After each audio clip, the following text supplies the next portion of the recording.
তো এইখানে basically team Horton, এখানে কফি খাইতে আসি। আর এইখানে ঠিক উল্টা দিকে এখানে হচ্ছে সবাই আইসক্রিম খেতে আসে। এখানে আইসক্রিম মানে যে শুধু বাচ্চারা খায় তা না, কিন্তু যে কোনো এইজের, মানে বয়োবৃদ্ধ, মানে 70, 80, 90 বছর বয়সের বৃদ্ধরা এখানে আসে আইসক্রিম খাইতে। মানে জাস্ট আপনি অবাক হয়ে যাবেন যে আসলে আইসক্রিমটা তাদের কতটা পছন্দ। প্রচুর আইসক্রিম বিক্রি হয় এই ডেইরি কুইনটা। এই ডেইরি কুইনের কয়েকটা আউটলেট আছে এখানে। এখানে একটা আছে, এখান থেকে 2 কিলোমিটার দূরে আরেকটা আছে। এদিকে এই দুইটাই আছে আপাতত আমার জানা মতে। আর ব্রড ভিউতে একটা আছে, এখান থেকে ধরেন 8-10 কিলোমিটার দূরে। তো মানে শীতের দিনেও তারা আইসক্রিম খায়, আর গরমের দিনে তো কোনো কথাই নাই। তো এখানে টিম হর্টন, ডেইরি কুইন, এটাকে বলে ফার্মেসি রোড। এই রোডে অনেক বাঙালিদের বাড়ি আছে। অলমোস্ট সন্ধ্যা, বাট 8টা বাজে, এখনও সূর্যের আলো, এখনও অনেকে গাড়িতে হেডলাইট জ্বালাই দিছে, বাট অনেকেই এখনও হেডলাইট ছাড়া গাড়ি চালাইতেছে। যদি কোনো কারণে আপনি অন্ধকার নামে বা বৃষ্টি হয়, আপনি যদি হেডলাইট না জ্বালান, সেক্ষেত্রে আপনি $500 জরিমানা গুনতে পারেন, পুলিশের যদি দৃষ্টিতে আসে। আর সবাই মোটামুটি লাইট জ্বালাই দিছে। এটা হচ্ছে Saint Clair and pharmacy intersection. এইখান থেকে এই যে সোজা গেলে ডান দিকে যে বিল্ডিংগুলো দেখা যায়, ওই যে লাল বিল্ডিংগুলো, ওই বিল্ডিংয়ের ডান পাশের বিল্ডিং হচ্ছে ভিক্টোরিয়া রোড। মানে এই রোডের প্যারালালি আরেকটা রোড, ডান দিকের এই রোডের মাথায় হচ্ছে আমাদের বাসা। এটা ফার্মেসি রোড আর হচ্ছে ভিক্টোরিয়া রোড। আর এটাকে এখানে ক্রস করছে সেন্ট ক্লিয়ার রোড। এরপরে ক্রস করছে যেটা, ওই রোডটা হচ্ছে ড্যানফোর্থ। মাঝখানে আর ক্রস করে নেই, যেটা করছে এটা ছোটো ছোটো রোড।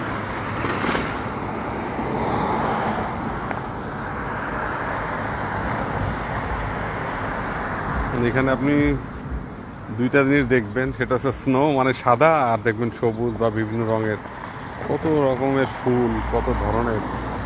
কিছু কিছু ফুলে ঘ্রাণ নাই, কিছু কিছু ফুলে হয়তো ঘ্রাণ আছে, কিন্তু নাকে আসতেছে না ওভাবে, কারণ পারফিউমের স্মেলটা খুব ভালোই আসে ক্যানাডিয়ান। আমার কাছে মনে হয় সবাই অনেকটাই একই রকম পারফিউম ইউজ করে ক্যানাডায়। আমি 2-3টা ব্র্যান্ডের নাম আমি খবর নিছি, ভীষণ এক্সপেন্সিভ। তো এটা আমাদের জন্য ইউজ করা অনেক বিলাসিতা, সুতরাং আমরা ওইদিকে আপাতত না যাই। আমরা বাংলাদেশ থেকে যে পারফিউম নিয়ে এসেছি ওইটার মধ্যেই এখনও আছি। এইখানে লাগেজ, আপনার ডেইরি কুইন, বেকার্স, তারপর হচ্ছে স্টকিট স্টকিট, তারপর হচ্ছে আরও কয়েকটা, মানে এইখানে কয়টা আউটলেট আছে, কয়টা দোকান আছে, এখানে সবগুলো তাদের সাইনবোর্ড দেওয়া আছে। এরকম সব মার্কেটে সাধারণত থাকে। আইসক্রিম এই দেশে ভীষণ জনপ্রিয়, আমি কখনো খাই নাই।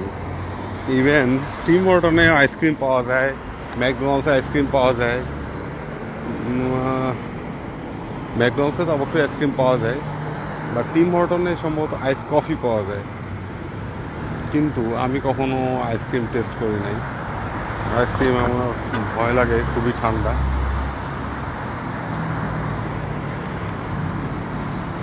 অলমোস্ট 8:30 বাজে, 8:20, কিন্তু দেখেন এখনও কত আলো। 9টা পর্যন্ত আলো থাকবে, তারপরে অন্ধকার নামবে। আজকে ভীষণ মন খারাপ। ব্রাজিলের এই হারের দৃশ্যটা একদমই মানতে পারতেছি না, কারণ ওই দেখেন ব্রাজিলের পতাকা একটা গাড়িতে, ওই যে এখানে ব্রাজিলের বেশ কয়েকজন ফ্যান ছিল। ওইখানে খেলা দেখতেছিলাম, এক আঙ্কেল হচ্ছে ব্রাজিলের জার্সি গায়ে, বাট সে যখনই যে দলই গোলের জন্য চেষ্টা করে সে হই হই করে ওঠে। সে কোন দলের সমর্থক বোঝা মুশকিল। তো ব্রাজিলের আমার মনে হয় কোচ অনেকগুলো ভুল ডিসিশন নিচ্ছে। আমি কোচকেই দোষারোপ করতে চাই, কারণ 19 নম্বর প্লেয়ারটাকে যখন নামাইলো 9 নম্বরকে তুইলা, সাথে সাথেই সে একটা সুযোগ পাইলো, একদম খুবই সুন্দর একটা সুযোগ। সে বলটাকে গোলকিপারের উপর দিয়ে না তুইলা মাইরা সে সাইড দিয়ে মাইরা দিচ্ছে। সে মনে করছে কি যে মানে গোল পোস্ট মনে হয় অনেক চওড়া। এইটা একটা সে দারুণ ভুল করছে, কারণ সে মাত্র মাঠে নামছে। যদি আগের প্লেয়ারটা থাকতো হয়তো বা সে এই গোলটা করতে পারতো। এবং আমার মনে হয় অনেক সময় অনেক কিছু কিন্তু ম্যাচের দৃশ্য ঘুরে যায়। মানুষের ভাগ্য যেরকম তার কর্মের দ্বারা ঘুরে, অনেকটা ওই রকম। তো ব্রাজিল এরপরে 5 নাম্বার যে ডিফেন্ডারটা অনেকে খুবই পরিচিত, একটা বাঙালি চেহারা একটা প্লেয়ার আছে, আমি নামটা মনে নাই, ক্লাবে খেলে, ইন্টার মিলানে খেলে সম্ভবত। এই প্লেয়ারটাও দারুণ একটা সুযোগ ছিল, একদম গোল পোস্টে মারা, গোলকিপার ফার্স্টবারে, ও সেকেন্ডবারে মারলে হইতো, ও মারছে সেকেন্ডবারের বাইরে বরাবর সোজা মেরে দিছে। এই দুইটা গোল হয়ে গেলে একদম মানে মানে হেসে খেলে ব্রাজিল জিততে পারতো। ব্রাজিলের আজকে আসলে ব্যাড লাক। এই যে বিমান, সম্ভবত আমেরিকা যাইতেছে বিমানটা, মার্কানির দেশ থেকে আমেরিকা ডোনাল্ড ট্রাম্পের দেশে যাচ্ছে। প্রচুর বিমান ওড়ে এখানে আকাশে, মানে তবে এই দক্ষিণ পাশ দিয়ে বিমানগুলো বেশি ওড়ে। এটা কোন দিকে যায় জানি না। এই দেশে বিমানের আকাশপথে সম্ভবত আমেরিকার সাথে তো অনেকগুলো ফ্লাইট থাকেই, বিভিন্ন প্রভিন্সেও ডোমেস্টিক ফ্লাইট থাকে, বাট ডোমেস্টিক হইলেও সেগুলোর ফ্লাইং আওয়ার অনেক বেশি, কারণ এই দেশে তো একটা প্রভিন্স থেকে আরেকটা প্রভিন্সে যেতে অনেক 5 ঘন্টা 6 ঘন্টাও লাগে, যেখানে বাংলাদেশের এক প্রান্ত থেকে আরেক প্রান্তে যেতে 30 minutes maximum flying hour. India maximum 2.5 ঘন্টা। দেখেন একটা লেডি ড্রাইভার, উনি হচ্ছে গাড়ি চালাচ্ছেন, দেখেন মানে চিন্তাই করা যায় না যে এত বড় একটা বাস সে কীভাবে নিয়ন্ত্রণ করে, এবং খুবই ইয়াং। অনেক অনেক ড্রাইভার আমি দেখছি যে মাত্র 25, 22 এরকমও আছে, মানে চিন্তাই করা যায় না এত বড় একটা বাস কীভাবে নিয়ন্ত্রণ করে। ইভেন যেগুলো এক্সপ্রেস বাস ডাবল বগি, ওগুলো তো আরও, ওগুলো এই রোডে পাওয়া যাবে না, ওইটা পাওয়া যাবে হচ্ছে ওই সাইডে পাওয়া যাবে, ডাউন টাউনের ওই পাশটায়, ওয়েস্ট মানে West side of down town, ওইদিকে পাওয়া যায়। আবার আপনার এই ভিক্টোরিয়া পার্কে একটা দুইটা হয়তো থাকতে পারে, বা জানা নাই, আমার মনে হয় না, না এদিকে নাই, ওইদিকেই বেশি। আমরা যখন স্কুলে যাই তখনই ওই বাসগুলো পাই হচ্ছে ওই ইসের থেকে, উইলসন বা ইয়র্কডেল স্টেশন থেকে। এদিকে নাই খুব সম্ভবত এক্সপ্রেস বাসগুলো। এখানে আইসক্রিম খেতে আসে অনেক, ম্যাক্সিমামই সম্ভবত ক্যানেডিয়ানই হবে, বাট বাঙালি এখানে আসে। টিম হোটেলে হয়তো 2জন বাঙালিকে আপনি পাবেন বিকালবেলা কফি খেতে আসলে। এবং এর পাশে একটা মসজিদ আছে খুব নাম করা, মসজিদটার নাম ভুলে গেলাম, আবেদিন মসজিদ, সম্ভবত আবেদিন। এই মসজিদটাও সবাই নামাজ পড়তে আসে, এই মসজিদটা খুবই সুন্দর। এটা আগে একটা খ্রিস্টিয়ান চার্চ ছিল, এটাকে মসজিদে কনভার্ট করা হয়েছে, খুবই সুন্দর। আপনি এখানে কেউ নামাজ পড়তে আসলে জুমায়, আমরা অবশ্যই এদিকে কম আসি কারণ এটা আমাদের উল্টা, আমাদের ওইদিকে মসজিদ আছে বেশ কয়েকটা।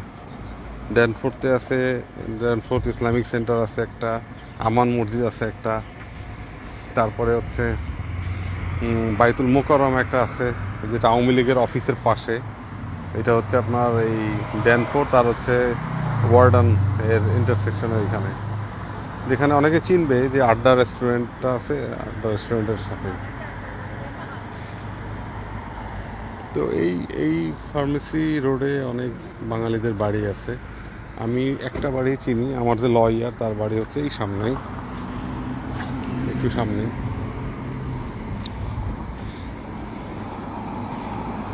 আর এই দেশে বাড়িগুলো দেখেন সাধারণত জোড়া হয়, কিন্তু এই বাড়িগুলো দেখতে সিঙ্গেল, কিন্তু ওইখানে দেখা যায় 632, 634, তারপরে বাসাটা আছে 636, আর এদিকটা আছে মার্কেট। আবার ওই পর থেকে বাড়িগুলোর নাম্বার শুরু হবে।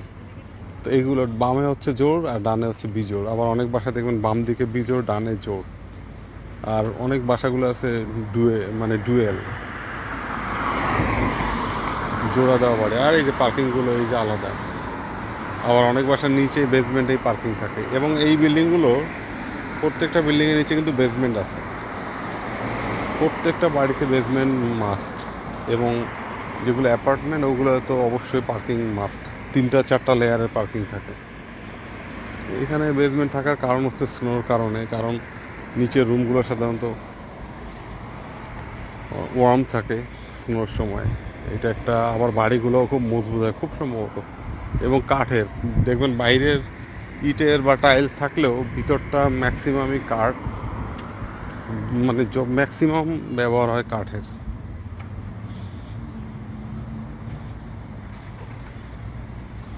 ভীষণ সুন্দর, কোনো আওয়াজ নাই, কোনো স্পিকার নাই, কোনো রকম কোনো নয়েজ নাই, সবাই চুপচাপ। সাধারণত বাজারে বা মার্কেটে যেরকম হইচই চিৎকার চেঁচামেচি, তবে বাংলাদেশের মতো চায়ের দোকানগুলো খুব মিস করি। চায়ের দোকানে বসলে দেখা যায় সবাইকে দেখা যায়। ধরেন আমাদের বাজারে আমরা যদি 2-3টে দোকানে উকি দেই, তাহলে পরিচিত বেশ কয়েকজনকে পাওয়া যাবো, বা দেখা যায় যে কোথাও না পাইলে তাদেরকে খুঁজলে হয়তো চায়ের দোকানে পাওয়া যাবে। এই দেশে কোনো চায়ের দোকান এইভাবে নাই। আছে ড্যানফোর্থে কফি শপ, সেখানেও অনেকটা ওইরকম, কিন্তু সবই আমাদের অপরিচিত, আমাদের এলাকার কেউ এরকম না। সিলেটের লোকজন ওখানে বেশি। তো এটা হচ্ছে ডেইরি কুইন। মানে আমি অবাক হয়ে যাই, তারা এত আয়েশ করে আইসক্রিমটা খায়। দেখেন এগুলো, এই দেখেন, she is around 70 to 80, but say ice cream enjoy করতেছে। এটা চিন্তাই করা যায় না। আমাদের দেশে এই বয়সে আইসক্রিম, সে শুধু ঔষধের কথাই চিন্তা করবে। আর এই দেশের 70, 78, 80 পর্যন্ত তারা সাইকেল চালায়, এবং এই সমস্ত ব্যস্ত রোডেও তারা সাইকেল চালায়। এটা মানে চিন্তা করা যায় না যে হাঁটার ব্যালেন্স করাটাই তাদের জন্য কঠিন, সেখানে তারা সাইকেল পর্যন্ত চালায়। গাড়ি ড্রাইভ করা তো খুব ইজি, আপনি ড্রাইভিং সিটে বা আপনি গ্যাসে পাড়া দিতে পারলেই হইলো, স্টিয়ারিং ঘোরাইতে পারলেই হইলো। কিন্তু সাইকেল চালানো কিন্তু খুবই শারীরিকভাবে, মানসিকভাবে, যদি আপনি ফিট না থাকেন তাহলে সাইকেল চালানো খুবই কঠিন। তো ব্রাজিলের জন্য অনেক অনেক সমবেদনা। আর আমি রিকোয়েস্ট করব ব্রাজিল সমর্থকদের যে মন খারাপ করবেন না, কারণ চমৎকার খেলছে ব্রাজিল। আসলে ভাগ্য সহজ ছিল না, কারণ বেশ কয়েকটা গোল একদম সহজ সহজ গোলগুলো মিস হয়েছে। সহজ গোল না, গোলগুলো কঠিনই, মানে মোমেন্টামটা অসাধারণ ছিল, শুধু ফিনিশিংটা হয় নাই, কারণ এটা দুর্ভাগ্য। কারণ সবসময় যে নিখুঁত, যেমন ওই নরওয়ের যে সেকেন্ড গোলটা, এটা তো একদম মানে এমনভাবে বলটা গেছে, মনে হয় বলটা গ্যাপ খুঁজে খুঁজে চলে গেছে, এরকম মনে হয়। মনে হয় বল নিজে নিজেই চলে যেতেছে জালে, এরকম অনেকটা, যেখানে ব্রাজিলের এত চেষ্টা করার পরেও জালের দিকে যাইতেছিল না। তো এইটা আসলে ওই যে ব্যাড লাক যেটা বলে, দিনটা ব্রাজিলের ছিল না তাই। তবে কোচকে আমি অনুরোধ করব যে আপনি কেন ব্রাজিলের নেইমারকে কেন আপনি খেলাইলেন না? মানুষ নেইমারের ভক্ত, নেইমারের খেলা দেখতে চায়। সে তো পুরোপুরি ফিট ছিল, তাকে আরও আগে নামানো উচিত ছিল, কারণ আজকে নরওয়েকে হালকাভাবে নেওয়া ঠিক হয় নাই। ব্রাজিল খুব একটা ছন্দে আছে বলে আমার মনে হয় না, কারণ রোনালদো রিভালদোর জুটির পরে ওই রকম ডি বক্সের মধ্যে আক্রমণ করা, অ্যাটাক করা, এরকম প্লেয়ার মনে হয় ব্রাজিলের পরে আর ওইভাবে আসে নাই। 1-2জন হয়তো গোল মেকার, ধরেন 7 নম্বর প্লেয়ার বা নেইমার বা আরও যারা খেলতেছে, তারা ভালো ফিনিশার হয়তো বা, কিন্তু তাদের মতন এরকম সিচুয়েশন হ্যান্ডেল করা এবং প্রতিপক্ষের ডি বক্সের মধ্যে একবার বল পাইলে যে তারা কত ভয়ঙ্কর ছিল, এটা আমরা 2098-তে দেখছি, 2002-এ দেখছি, 2006 বা 2004-এ দেখছি। 2-3টে বিশ্বকাপ পরা পর এটা ভীষণ। এরপরে আর ব্রাজিলের কোনো ছন্দ নাই।